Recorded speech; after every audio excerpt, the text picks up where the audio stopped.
Reading by Greg Marguerite. The Strange Ride of Morrowbie Jukes by Rudyard Kipling. Alive or dead, there is no other way. Native proverb.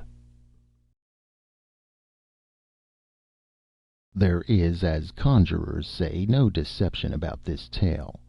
Jukes by accident stumbled upon a village that is well known to exist, though he is the only Englishman who has been there.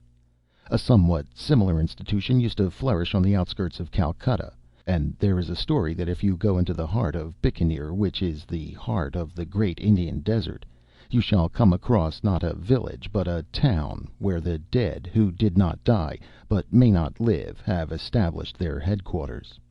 And since it is perfectly true that in the same desert is a wonderful city where all the rich money-lenders retreat after they have made their fortunes, fortunes so vast that the owners cannot trust even the strong hand of the government to protect them, but take refuge in the waterless sands, and drive sumptuous sea-spring barouches, and buy beautiful girls, and decorate their palaces with gold and ivory, and Minton tiles, and mother and pearl, I do not see why Jukes' tale should not be true.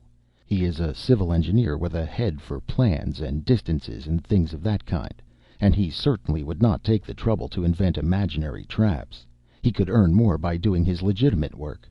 He never varies the tale in the telling, and grows very hot and indignant when he thinks of the disrespectful treatment he received.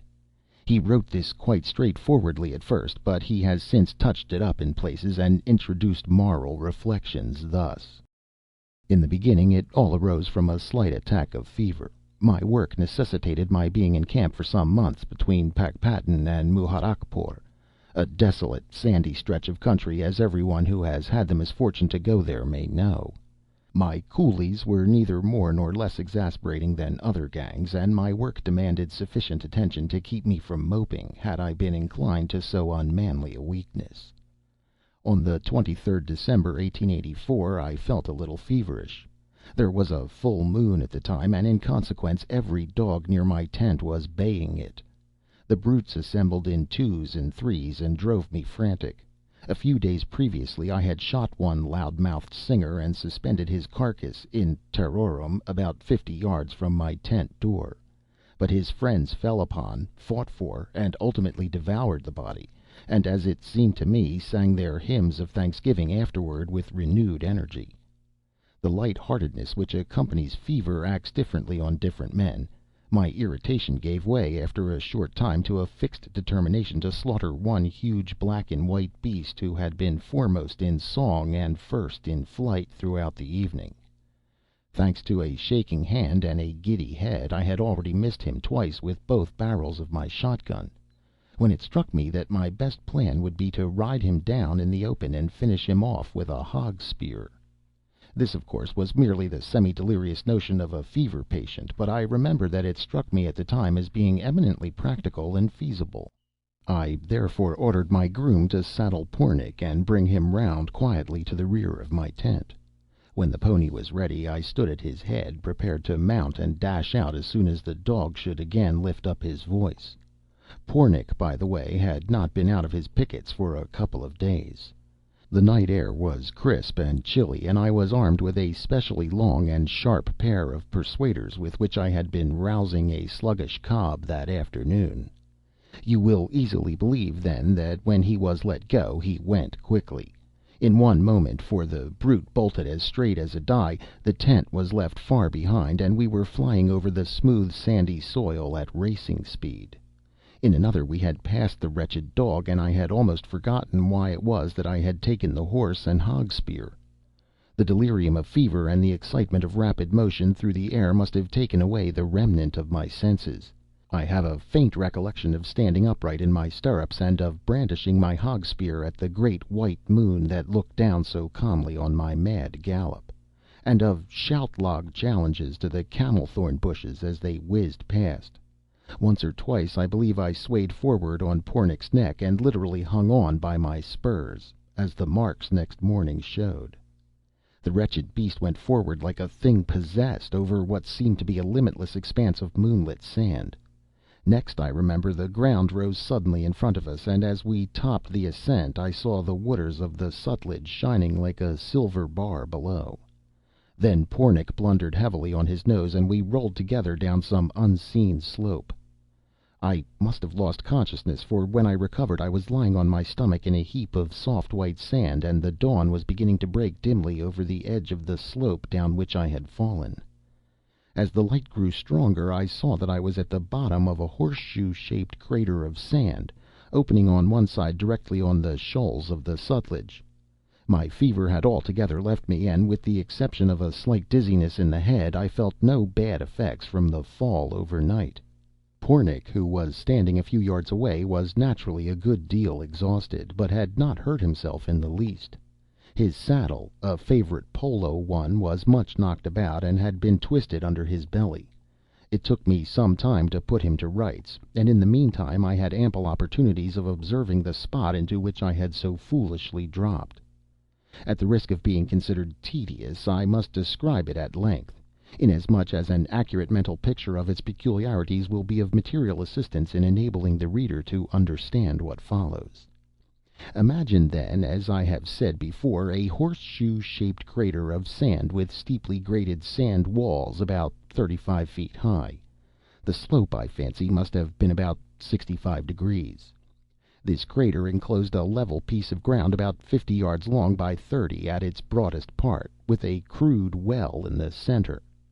Round the bottom of the crater, about 3 feet from the level of the ground proper, ran a series of 83 semicircular, ovoid, square, and multilateral holes, all about 3 feet at the mouth.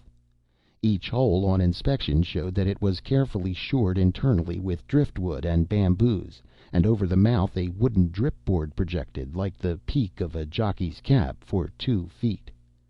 No sign of life was visible in these tunnels, but a most sickening stench pervaded the entire amphitheater, a stench fouler than any which my wanderings in Indian villages have introduced me to.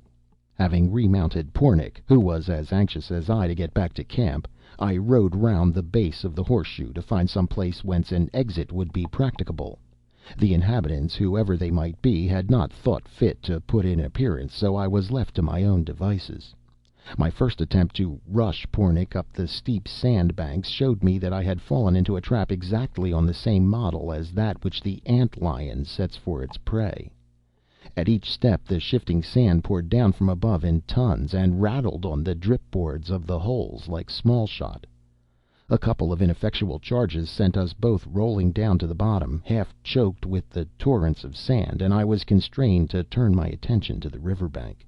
Here everything seemed easy enough. The sand hills ran down to the river edge, it is true, but there were plenty of shoals and shallows across which I could gallop Pornic and find my way back to terra firma by turning sharply to the right or left. As I led Pornic over the sands I was startled by the faint pop of a rifle across the river, and at the same moment a bullet dropped with a sharp whit close to Pornic's head. There was no mistaking the nature of the missile. A regulation Martini Henry picket. About 500 yards away a country boat was anchored in midstream, and a jet of smoke drifting away from its bows in the still morning air showed me whence the delicate attention had come. Was ever a respectable gentleman in such an impasse? The treacherous sand slope allowed no escape from a spot which I had visited most involuntarily, and a promenade on the river frontage was the signal for a bombardment from some insane native in a boat. I'm afraid that I lost my temper very much indeed. Another bullet reminded me that I had better save my breath to cool my porridge, and I retreated hastily up the sands and back to the horseshoe, where I saw that the noise of the rifle had drawn 65 human beings from the badger holes, which I had up till that point supposed to be untended. I found myself in the midst of a crowd of spectators, about 40 men, 20 women, and 1 child, who could not have been more than 5 years old. They were all scantily clothed in that salmon-colored cloth which one associates with Hindu mendicants, and at first sight gave me the impression of a band of loathsome fakirs. The filth and repulsiveness of the assembly were beyond all description, and I shuddered to think what their life in the badger holes must be. Even in these days, when local self-government has destroyed the greater part of a native's respect for Sahib, I have been accustomed to a certain amount of civility from my inferiors, and on approaching the crowd naturally expected that there would be some recognition of my presence. As a matter of fact there was, but it was by no means what I had looked for. The ragged crew actually laughed at me. Such laughter I hope I may never hear again. They cackled, yelled, whistled, and howled as I walked into their midst, some of them literally throwing themselves down on the ground in convulsions of unholy mirth. In a moment I had let go Pornick's head, and, irritated beyond expression at the morning's adventure, commenced cuffing those nearest to me with all the force I could. The wretches dropped under my blows like ninepins, and the laughter gave place to wails for mercy, while those yet untouched clasped me around the knees, imploring me in all sorts of uncouth tongues to spare them. In the tumult, and just when I was feeling very much ashamed of myself for having thus easily given way to my temper, a thin, high voice murmured in English from behind my shoulder, "Sahib, Sahib, do you not know me, Sahib? It is Gunga Dass, the telegraph master." I spun round quickly and faced the speaker. Gunga Dass I have, of course, no hesitation in mentioning the man's real name I had known 4 years earlier before as a Decani Brahmin loaned by the Punjab government to one of the Khalsia states.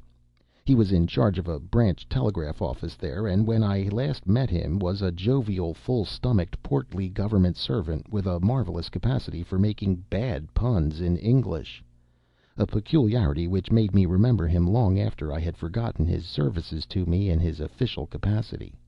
It is seldom that a Hindoo makes English puns.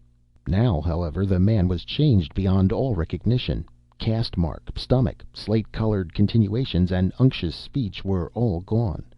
I looked at a withered skeleton, turbanless and almost naked, with long matted hair and deep-set codfish eyes. But for a crescent-shaped scar on the left cheek, the result of an accident for which I was responsible, I should never have known him. But it was indubitably Gunga Dass, and for this I was thankful, an English-speaking native who might at least tell me the meaning of all that I had gone through that day. The crowd retreated to some distance as I turned toward the miserable figure, and ordered him to show me some method of escape from the crater. He held a freshly plucked crow in his hand, and in reply to my question climbed slowly on a platform of sand which ran in front of the holes, and commenced lighting a fire there in silence. Dried bents, sand poppies, and driftwood burn quickly, and I derived much consolation from the fact that he lit them with an ordinary sulphur match.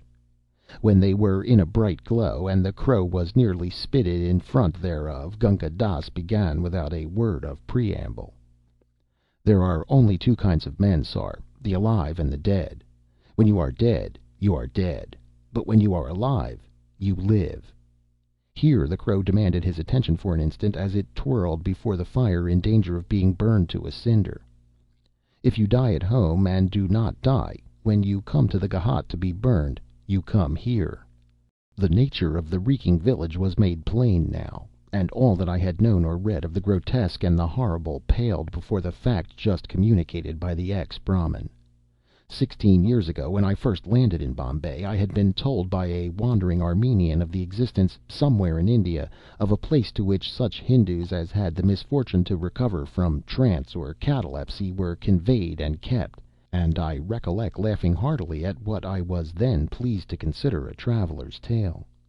Sitting at the bottom of the sand trap, the memory of Watson's Hotel, with its swinging punkahs, white-robed attendants, and the sallow-faced Armenian, rose up in my mind as vividly as a photograph, and I burst into a loud fit of laughter. The contrast was too absurd. Gunga Dass, as he bent over the unclean bird, watched me curiously. Hindoos seldom laugh, and his surroundings were not such as to move Gunga Dass to any undue excess of hilarity. He removed the crow solemnly from the wooden spit, and as solemnly devoured it. Then he continued his story, which I give in his own words. In epidemics of cholera you are carried to be burned almost before you are dead. When you come to the riverside, the cold air, perhaps, makes you alive, and then, if you are only little alive, mud is put in your nose and mouth, and you die conclusively.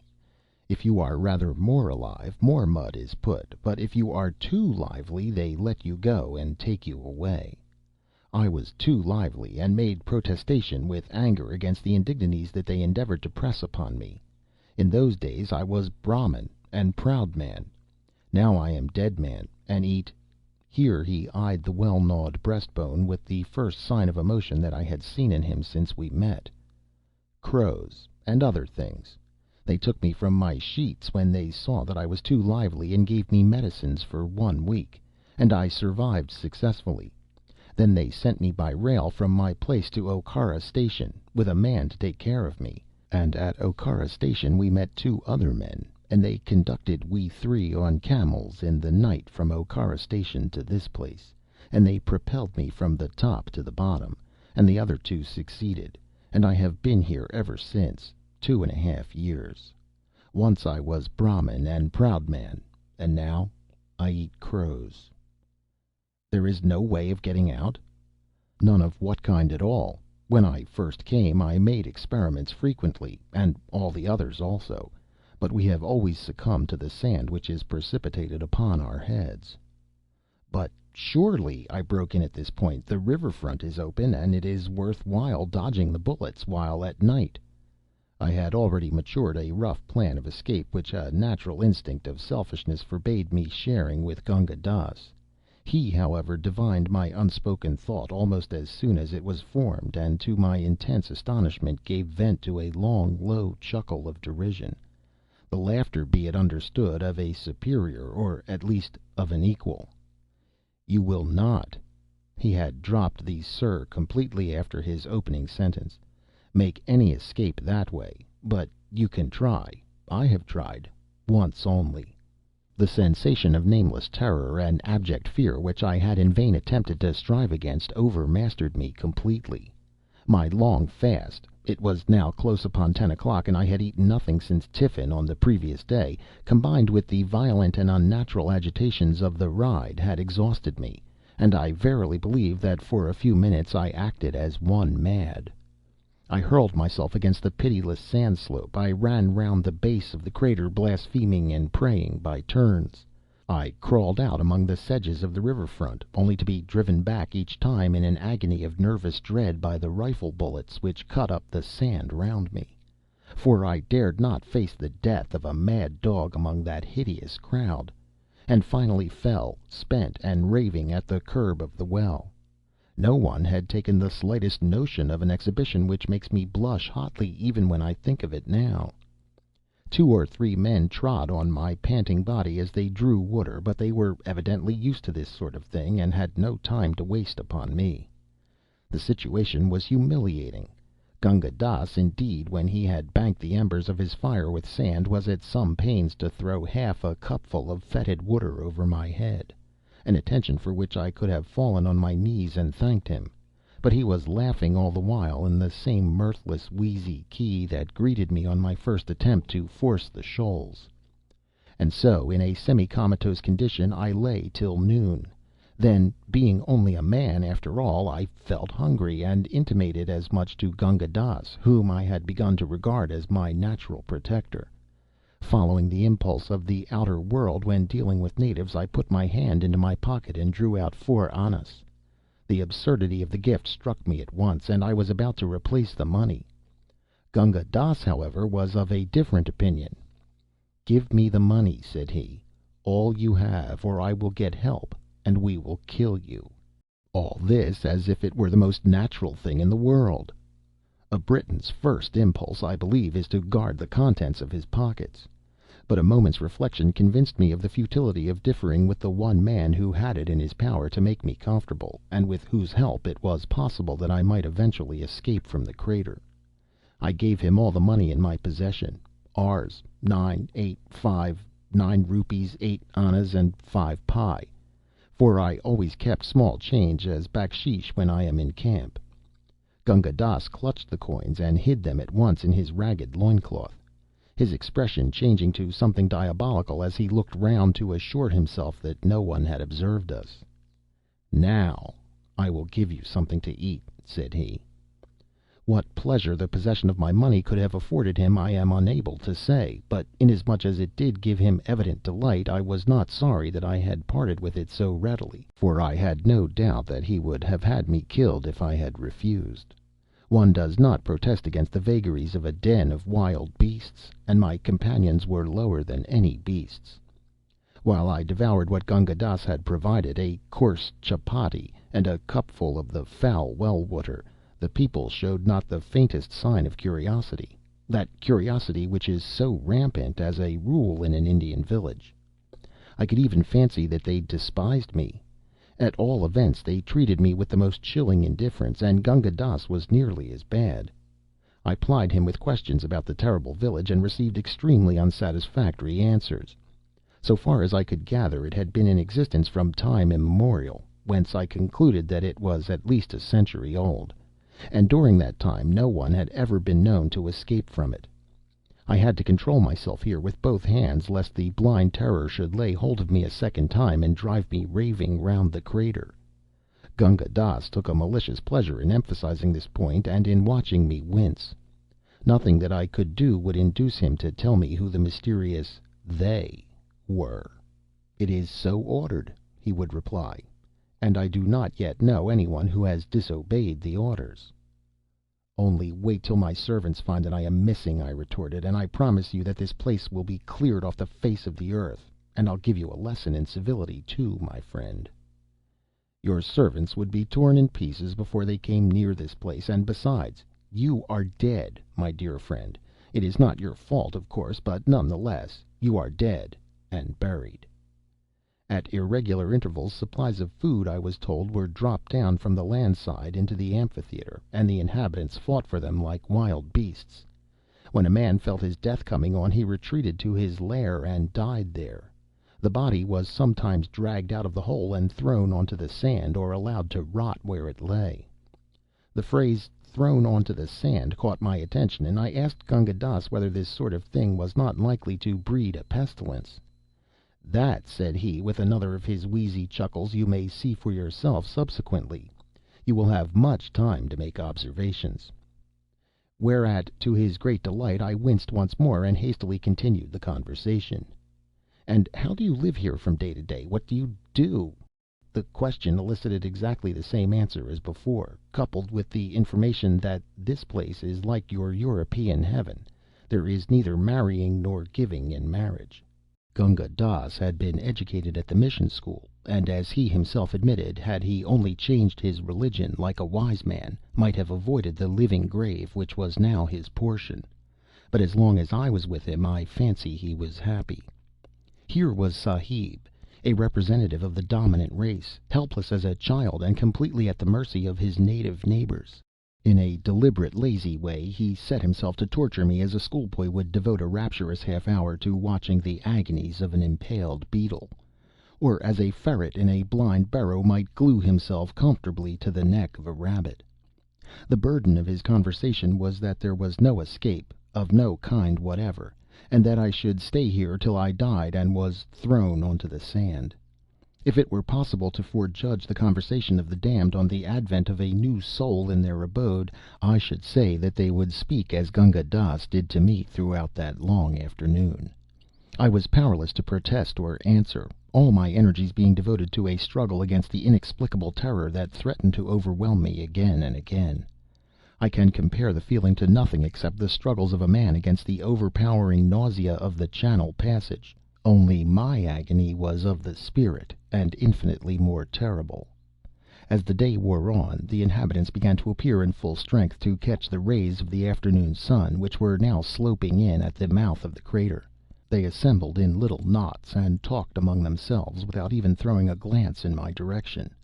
About 4 o'clock, as far as I could judge, Gunga Dass rose and dived into his lair for a moment, emerging with a live crow in his hands.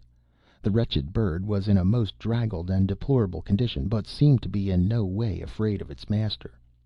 Advancing cautiously to the river front, Gunga Dass stepped from tussock to tussock until he had reached a smooth patch of sand directly in the line of the boat's fire. The occupants of the boat took no notice. Here he stopped, and with a couple of dexterous turns of the wrist, pegged the bird on its back with outstretched wings. As was only natural, the crow began to shriek at once, and beat the air with its claws. In a few seconds the clamor had attracted the attention of a bevy of wild crows on a shoal a few hundred yards away, where they were discussing something that looked like a corpse. Half a dozen crows flew over at once to see what was going on, and also, as it proved, to attack the pinioned bird. Gunga Dass, who had lain down on a tussock, motioned to me to be quiet, though I fancy this was a needless precaution. In a moment, and before I could see how it happened, a wild crow, who had grappled with the shrieking and helpless bird, was entangled in the latter's claws, swiftly disengaged by Gunga Dass, and pegged down beside its companion in adversity. Curiosity, it seemed, overpowered the rest of the flock, and almost before Gunga Dass and I had time to withdraw to the tussock, two more captives were struggling in the upturned claws of the decoys. So the chase, if I can give it so dignified a name, continued until Gunga Dass had captured 7 crows. 5 of them he throttled at once, reserving 2 for further operations another day. I was a good deal impressed by this, to me, novel method of securing food, and complimented Gunga Dass on his skill. "It is nothing to do," said he. "Tomorrow you must do it for me. You are stronger than I am." This calm assumption of superiority upset me not a little, and I answered peremptorily, "Indeed, you old ruffian, what do you think I have given you money for?" "Very well," was the unmoved reply. "Perhaps not tomorrow, nor the day after, nor subsequently, but in the end, and for many years, you will catch crows and eat crows, and you will thank your European God that you have crows to catch and eat." I could have cheerfully strangled him for this, but I judged it best under the circumstances to smother my resentment. An hour later I was eating one of the crows, and, as Gunga Dass had said, thanking my God that I had a crow to eat. Never as long as I live shall I forget that evening meal. The whole population were squatting on the hard sand platform opposite their dens, huddled over tiny fires of refuse and dried rushes. Death, having once laid his hand upon these men and forborne to strike, seemed to stand aloof from them now, for most of our company were old men, bent and worn and twisted with years, and women aged to all appearance as the Fates themselves. They sat together in knots and talked, God knows what they found to discuss, in low, equable tones, curiously in contrast to the strident babble with which natives are accustomed to make a day hideous. Now and then an access of that sudden fury which had possessed me in the morning would lay hold on a man or woman, and with yells and imprecations the sufferer would attack the steep slope until, baffled and bleeding, he fell back on the platform, incapable of moving a limb. The others would never even raise their eyes when this happened, as men too well aware of the futility of their fellows' attempts, and wearied with their useless repetition. I saw 4 such outbursts in the course of the evening. Gunga Dass took an eminently businesslike view of my situation, and, while we were dining (I can afford to laugh at the recollection now, but it was painful enough at the time), propounded the terms on which he would consent to "do" for me. My 9 rupees 8 annas, he argued, at the rate of 3 annas a day, would provide me with food for 51 days, or about 7 weeks. That is to say, he would be willing to cater for me for that length of time. At the end of it I was to look after myself. For further consideration, videlicet my boots, he would be willing to allow me to occupy the den next to his own, and would supply me with as much dried grass for bedding as he could spare. "Very well, Gunga Dass," I replied.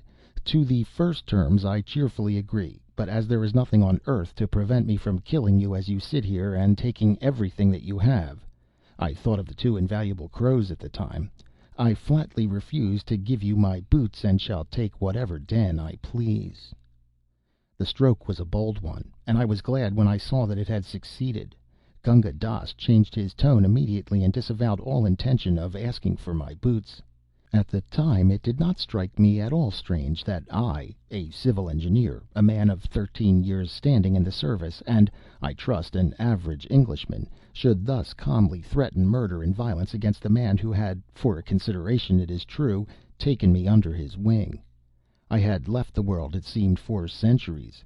I was as certain then as I am now of my own existence, that in the accursed settlement there was no law save that of the strongest, that the living dead men had thrown behind them every cannon of the world which had cast them out, and that I had to depend for my own life on my strength and vigilance alone. The crew of the ill-fated Mignonette are the only men who would understand my frame of mind. At present, I argued to myself, I am strong and a match for 6 of these wretches. It is imperatively necessary that I should, for my own sake, keep both health and strength until the hour of my release comes, if it ever does. Fortified with these resolutions, I ate and drank as much as I could, and made Gunga Dass understand that I intended to be his master, and that the least sign of insubordination on his part would be visited with the only punishment I had it in my power to inflict, sudden and violent death. Shortly after this I went to bed. That is to say, Gunga Dass gave me a double armful of dried bents, which I thrust down the mouth of the lair to the right of his, and followed myself feet foremost, the hole running about 9 feet into the sand with a slight downward inclination, and being neatly shored with timbers.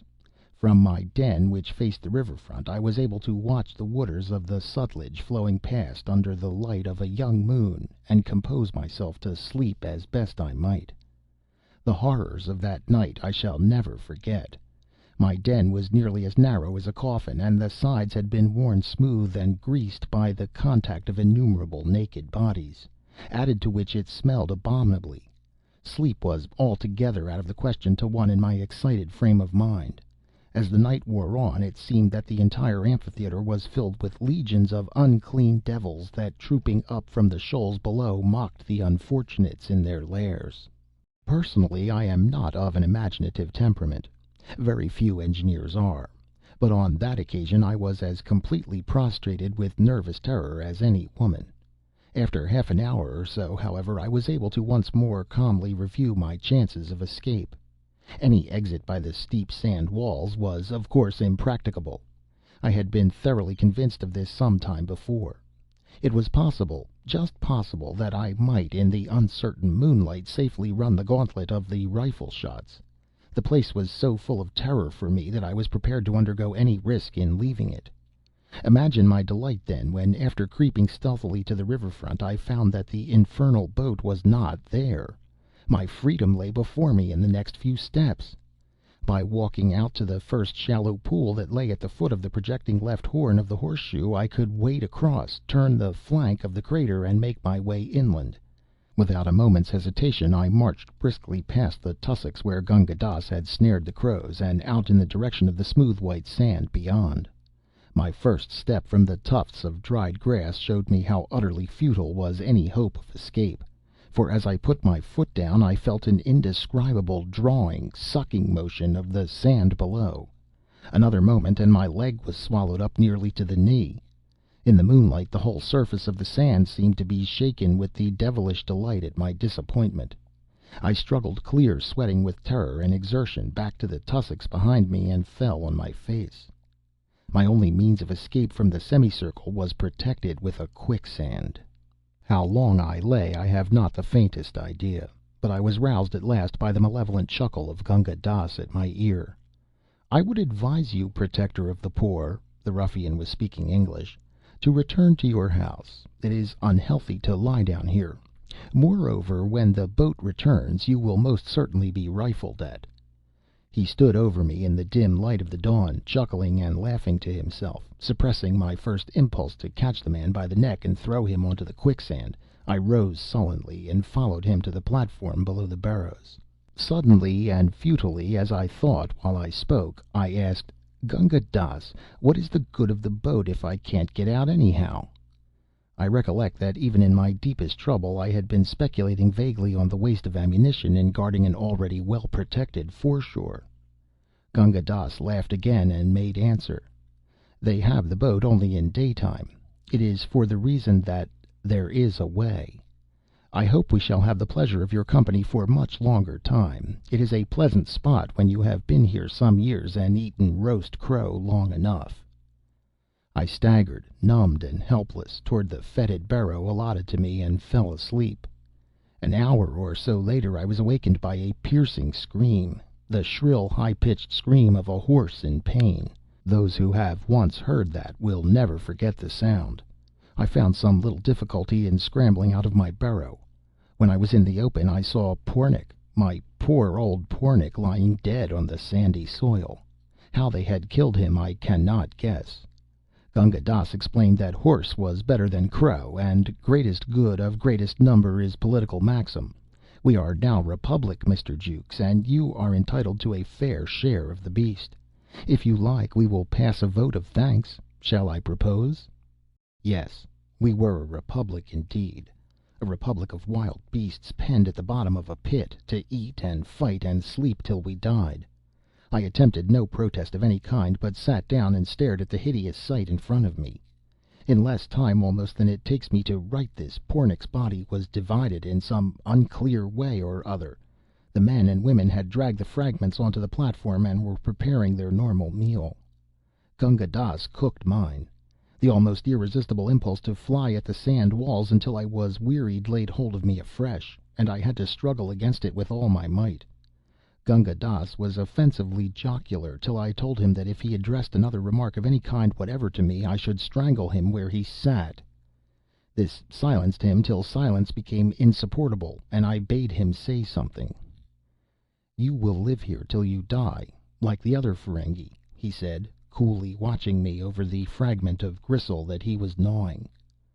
"What other Sahib? You swine! Speak at once, and don't stop to tell me a lie." "He is over there," answered Gunga Dass, pointing to a barrow mouth about 4 doors to the left of my own. "You can see for yourself. He died in the barrow as you will die, and as I will die, and as all these men and women and the one child will also die." "For pity's sake, tell me all you know about him. Who was he? When did he come, and when did he die?" This appeal was a weak step on my part. Gunga Dass only leered and replied, "I will not, unless you give me something first." Then I recollected where I was, and struck the man between the eyes, partially stunning him. He stepped down from the platform at once, and cringing and fawning and weeping and attempting to embrace my feet, led me round to the barrow which he had indicated. "I know nothing whatever about the gentleman. Your God be my witness that I do not. He was as anxious to escape as you were, and he was shot from the boat, though we all did all things to prevent him from attempting. He was shot here." Gunga Dass laid his hand on his lean stomach and bowed to the earth. "Well, and what then? Go on." And then, your honor, we carried him to his house and gave him water and put wet cloths on the wound, and he laid down in his house and gave up the ghost." "In how long? In how long?" "About half an hour after he received his wound. I call Vishnu to witness," yelled the wretched man, "that I did everything for him, everything which was possible that I did." He threw himself down on the ground and clasped my ankles, but I had no doubts about Gunga Dass's benevolence, and kicked him off as he lay protesting. "I believe you robbed him of everything he had, but I can find out in a minute or two. How long was the Sahib here?" "Nearly a year and a half. I think he must have gone mad. But hear me swear, protector of the poor, won't your honor hear me swear that I never touched an article that belonged to him? What is your worship going to do?" I had taken Gunga Dass by the waist, and had hauled him onto the platform opposite the deserted barrow. As I did so, I thought of my wretched fellow prisoner's unspeakable misery among all these horrors for 18 months, and the final agony of dying like a rat in a hole, with a bullet wound in the stomach. Gunga Dass fancied I was going to kill him, and howled pitifully. The rest of the population, in the plethora that follows a full flesh meal, watched us without stirring. "Go inside, Gunga Dass," said I, "and fetch it out." I was feeling sick and faint with horror now. Gunga Dass nearly rolled off the platform and howled aloud. "But I am Brahmin, Sahib, a high caste Brahmin. By your soul, by your father's soul, do not make me do this thing." "Brahmin or no Brahmin, by my soul and my father's soul, in you go," I said, and seizing him by the shoulders, I crammed his head into the mouth of the burrow, kicked the rest of him in, and, sitting down, covered my face with my hands. At the end of a few minutes I heard a rustle and a creak, then Gunga Dass in a sobbing, choking whisper, speaking to himself, then a soft thud, and I uncovered my eyes. The dry sand had turned the corpse entrusted to its keeping into a yellow-brown mummy. I told Gunga Dass to stand off while I examined it. The body, clad in an olive-green hunting suit, much stained and worn, with leather pads on the shoulders, was that of a man between 30 and 40, above middle height, with light sandy hair, long mustache, and a rough, unkempt beard. The left canine of the upper jaw was missing, and a portion of the lobe of the right ear was gone. On the second finger of the left hand was a ring, a shield-shaped bloodstone set in gold, with a monogram that might have been either BK or BL. On the third finger of the right hand was a silver ring in the shape of a coiled cobra, much worn and tarnished. Gunga Dass deposited a handful of trifles he had picked out of the burrow at my feet, and, covering the face of the body with my handkerchief, I turned to examine these. I give the full list in the hope that it may lead to the identification of the unfortunate man. 1. Bowl of a briarwood pipe, serrated at the edge, much worn and blackened, bound with string at the crew. 2. Two patent lever keys, wards of both broken. 3. Tortoise-shell-handled penknife, silver or nickel, nameplate marked with monogram BK. 4. Envelope postmarked undecipherable, bearing a Victorian stamp, addressed to Miss Mon, rest illegible, Ham, Nt. 5. Imitation crocodile skin notebook with pencil, first 45 pages blank, 4 1/2 illegible, 15 others filled with private memoranda relating chiefly to 3 persons: a Mrs. L. Singleton, abbreviated several times to Lot Single; Mrs. S. May; and Garmison, referred to in places as Jerry or Jack. 6. Handle of a small-sized hunting knife, blade snapped short, buck's horn, diamond cut, with swivel and ring on the butt, fragment of cotton cord attached. It must not be supposed that I inventoried all of these things on the spot as fully as I have here written them down.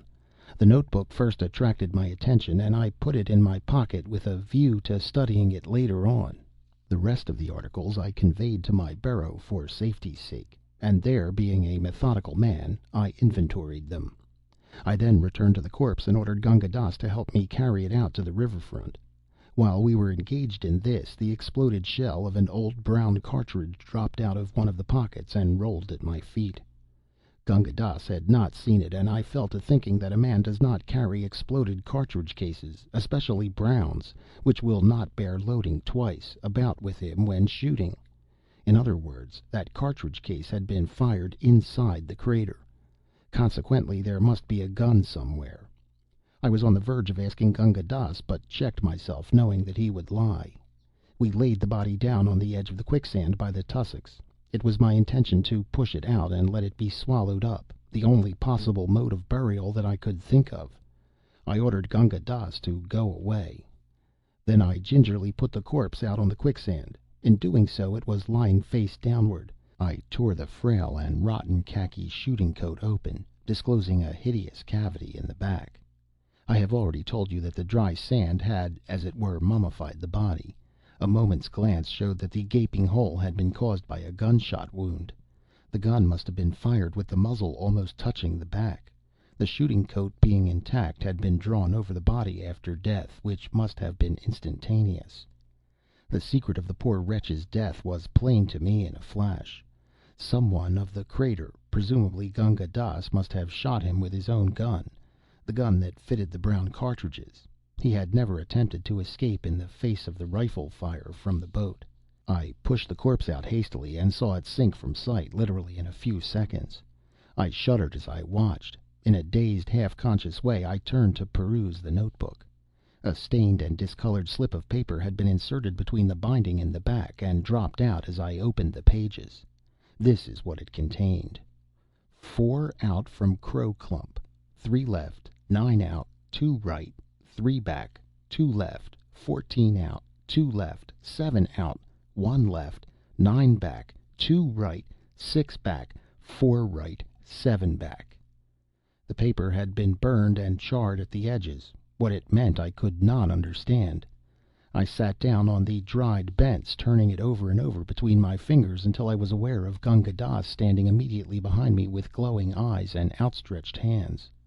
"Have you got it?" he panted. "Will you not let me look at it also? I swear that I will return it." "Got what? Return what?" I asked. "That which you have in your hands. It will help us both." He stretched out his long bird-like talons, trembling with eagerness. "I could never find it," he continued.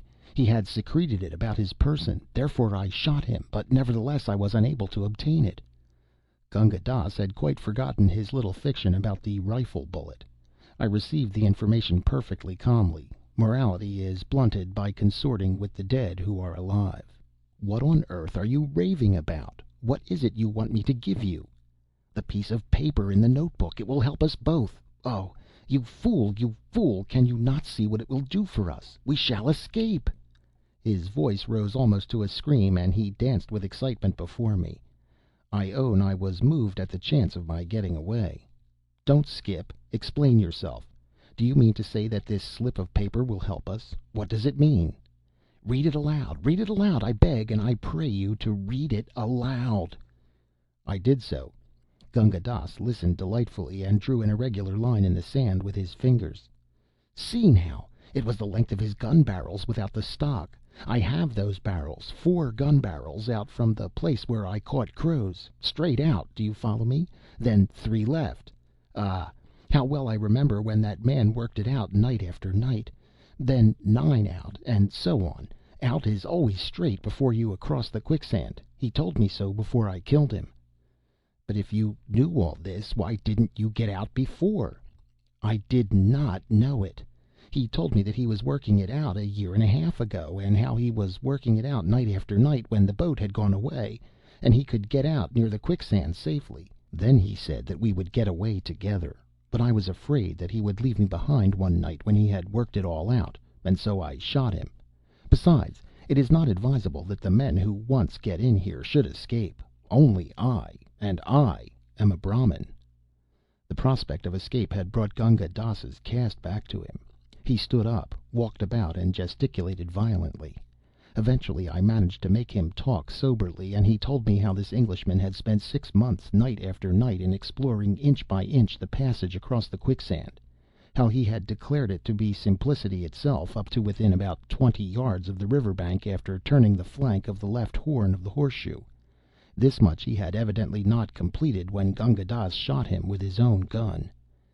In my frenzy of delight at the possibilities of escape, I recollect shaking hands effusively with Gunga Dass, after we had decided that we were to make an attempt to get away that very night.